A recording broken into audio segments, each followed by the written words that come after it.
नमो बुद्धाय। जय भीम।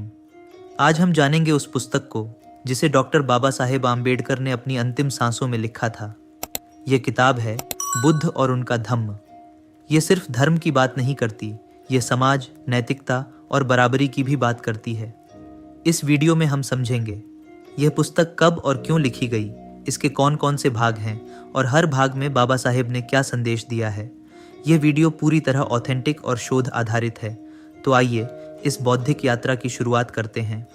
बुद्ध और उनका धम्म पुस्तक डॉक्टर बाबा साहेब आम्बेडकर ने 1954 से 1956 के बीच लिखी।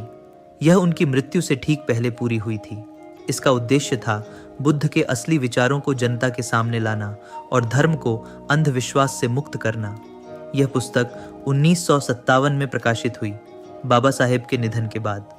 मूल लेखन अंग्रेजी में था, बुद्ध और उनका धर्म। बाद में इसका हिंदी और मराठी में अनुवाद किया गया। यह किताब 3 प्रमुख भागों में विभाजित है। पहला भाग बुद्ध का जीवन, दूसरा भाग धम्म यानी बुद्ध का दर्शन, तीसरा भाग संघ यानी बौद्ध समुदाय की भूमिका। अब हम इन तीनों भागों को विस्तार से समझेंगे।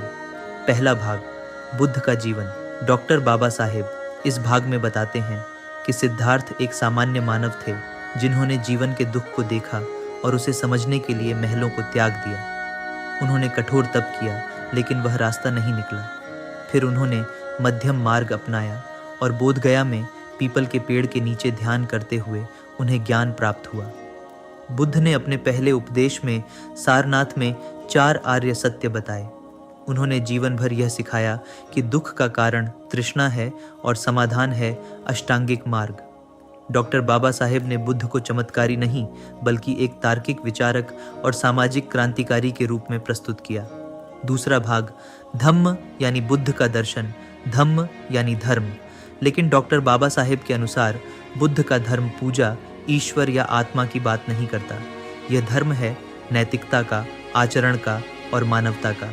4 आर्य सत्य, दुख है, दुख का कारण है, तृष्णा दुख का, अंत संभव है, उसके लिए एक रास्ता है, अष्टांगिक मार्ग, अष्टांगिक मार्ग में है सम्यक दृष्टि, सम्यक संकल्प, सम्यक वाणी, सम्यक कर्म, सम्यक आजीविका, सम्यक प्रयास, सम्यक स्मृति, सम्यक समाधि। यह धर्म किसी कर्म कांड, किसी ईश्वर या आत्मा में विश्वास नहीं करता। यह मानव के विवेक और व्यवहार पर आधारित है। बाबा साहेब लिखते हैं, धम्म मनुष्य को सच्चाई, करुणा और ज्ञान की ओर ले जाता है, अंधविश्वास और जातिवाद से दूर। तीसरा भाग संघ यानी बौद्ध समुदाय की भूमिका, संघ यानी बौद्ध समुदाय।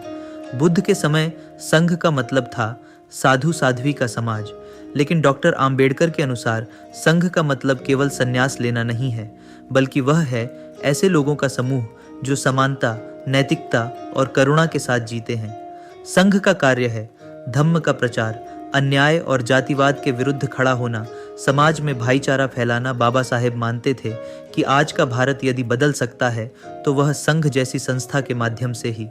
डॉक्टर आम्बेडकर ने 14 अक्टूबर 1956 को 5 लाख लोगों के साथ बौद्ध धर्म की दीक्षा ली। लेकिन यह कोई पारंपरिक रूप नहीं था, यह एक नया मार्ग था जिसे उन्होंने नव्यान कहा। नव्यान बौद्ध धर्म में आत्मा नहीं है, ईश्वर नहीं है, पुनर्जन्म का विश्वास नहीं है।